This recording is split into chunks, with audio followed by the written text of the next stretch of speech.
Now, we all know that the GH5 is very close to being a cinema style camera, and one of the reasons for that is the video record quality settings. So we're just gonna take a quick look at some of these GH5 video record quality settings, and also maybe some of the ones that I like using. If you're new here, my name is Caleb, and I've been doing freelance video production since 2012.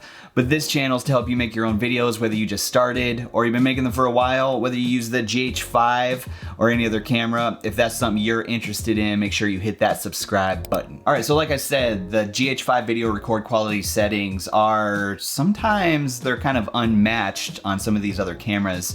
Some of these newer cameras that came out in 2020, they're getting a lot closer, but the GH5 was really ahead of its time and offering some of these record quality settings. And in this video, I'm not gonna get into like a ton of detail, like between, you know, progressive and interlaced and some of the details on some of those settings. But this is more of just kind of an overview. If you just got a GH5, this might come in handy whether you're shooting client work. You might want a different setting than if you're shooting YouTube content or Instagram content, that type of thing. So we're just gonna jump into the menu and we'll just take a look at what we have for the GH5 video record quality settings. All right, so one of the very first things I like to take a look at is the system frequency and setting up the system frequency. And under that, you can find it under the second wrench in the menu, and you just kind of scroll down until you find system frequency. And right now I have it set up in the NTSC 59.94 Hertz.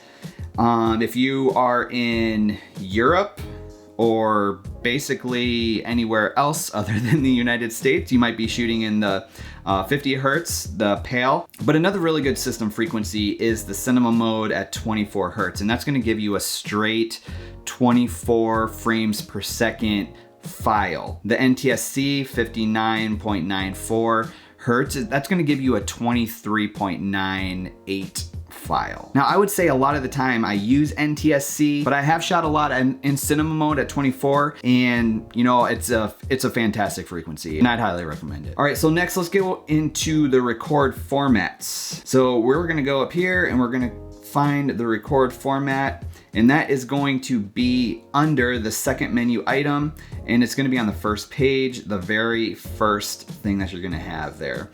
Now, some of these different video record formats, I don't even touch really, actually. The AVC HD, I don't even touch that. And that's best for, you know, playback on like a high definition TV, that type of thing. And then you have the MP4. Now the MP4 is really good quality, and I've used MP4 and I would recommend using MP4. And then you have MP4 HEVC, and the HEVC stands for like a high efficiency video coding. So my understanding is it's known as like the H.265 format. If you're familiar with H.264, H.265, those types of standards, totally correct me down in the comments. I really don't use it that often, so I don't know a ton about it. All right, so the other option you're gonna have is the MP4 LPCM. And the LPCM stands for something kind of confusing. All you really need to know is that it's gonna probably give you the best type of audio. So if you really need to focus on audio, you might wanna use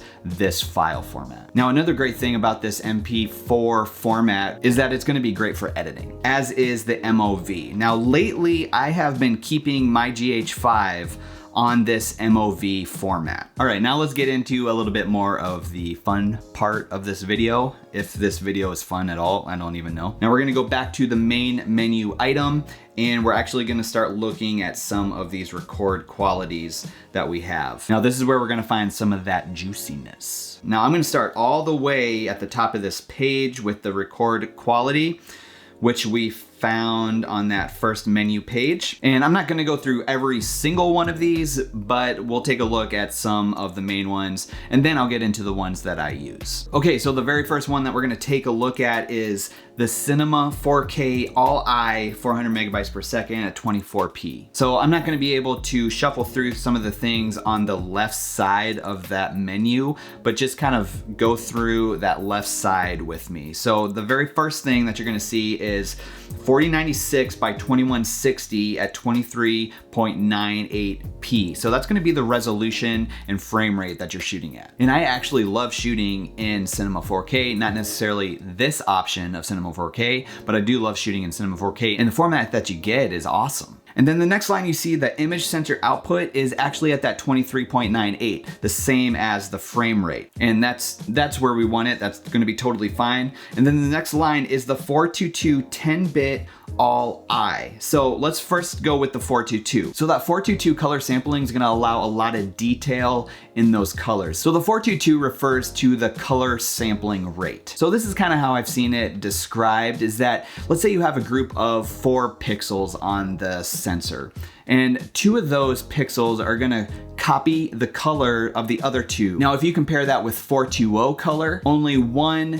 pixel in that group of 4 is going to record that color sample. So 420 is still really good quality, but it's not as rich and in-depth as the 422. So the next number that we see there is the 10-bit. And so that is the bit depth of the image that you're getting. So the bit depth is like the red, green, and blue pixels that the image can record, and it's like it's kind of like the brightness levels. So the brightness levels of 10-bit is more like, I think it's like 1024, and then the levels of 8-bit is 256. So you can really see the difference in the level of brightness between 8-bit and 10-bit. And that's why having 10-bit built into the GH5 is such a big deal. All right, so the next thing that we see here is all I. And what all I is like all intra. And so it's gonna be like a very powerful compression, which we see by that next line of 400 megabytes per second. So an all I is gonna be a super huge file, and you better have a very powerful computer to be able to edit this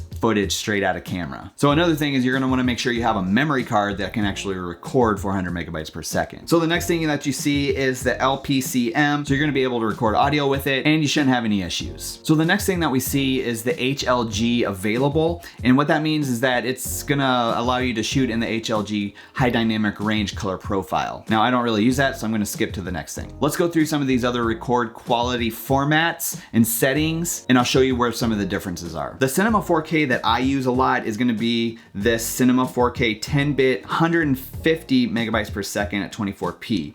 So the thing that changed is the compression of all I to long GOP. And so what long GOP is just a different type of compression that is gonna kind of save space. The way it records it is a little bit different than all intra. And so you see the megabyte per second goes down, and really it's gonna be a little bit of a smaller file. So I like working with Cinema 4K 10-bit, 100 megabytes per second at 24p. Then there you have the Cinema 4K 8-bit, so that's gonna be a 420 8-bit at 100 megabytes per second. So it's not taking in as much information, and you're not gonna have as much color information in there as well. So another one of the settings I really like using is the 4K 8-bit, 150 megabytes per second, but this is at 60p. And so you see that the resolution changes from 4096 to 2160 from the Cinema 4K to a regular 4K 3840 by 2160. And so one of the things that you want to pay attention to is that the output is going to be 5994. So it's actually going to be a 60 frames per second file that you can adjust in post. And again, this is a 420 8-bit long GOP, and I really like using this because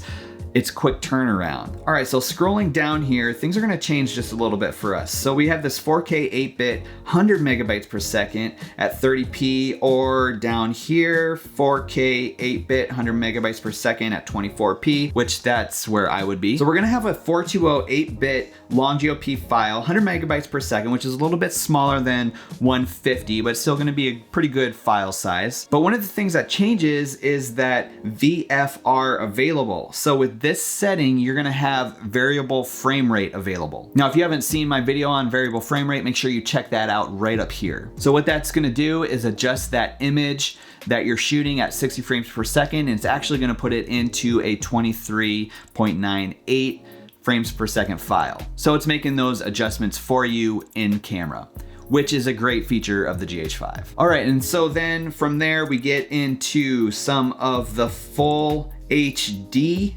options, and you can see that then our resolution changes to 1920.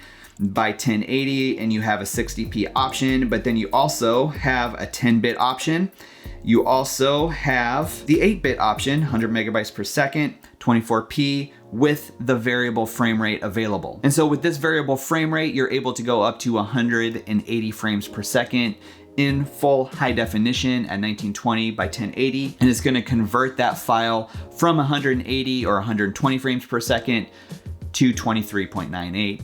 or 30 frames per second if you're shooting that. So the main record quality features that I use, let's go over that again. A lot of times I'm gonna use that Cinema 4K 10-bit, but you do have to have a pretty powerful computer to process these files. So I'm gonna use Cinema 4K 10-bit 150. I'm also gonna use 4K 8-bit 150, but at 60 frames per second. Another one that I'm gonna use quite a bit is the 4K 10-bit, 150 megabytes per second, 24p. Then the other one I use is the 4K 8-bit at 100 megabytes per second because the variable frame rate is available and I can use 60 frames per second, go all the way down to 2 frames per second if I want to do some type of hyperlapse, that type of thing in 4K. And then the other main one I use is the full HD 8-bit, 100 megabytes per second because of the variable frame rate going all the way to 180. I don't use 180, I use 120, but it's great to have awesome 120 on the GH5, especially with the IBIS. All right, so what's your favorite type of record quality format? Let me know down in the comment section. So I know it wasn't super detailed. This really isn't a scientific GH5 channel, which I'm totally fine with, but it was fun to just kind of go through these different record quality settings on the GH5 and see how close this is to a cinema style camera. I appreciate you guys. I appreciate this GH5 community. If you have time, maybe stick around, watch one of these videos that's popping up on your screen right here. Thanks so much for watching, and I'll catch you in the next video.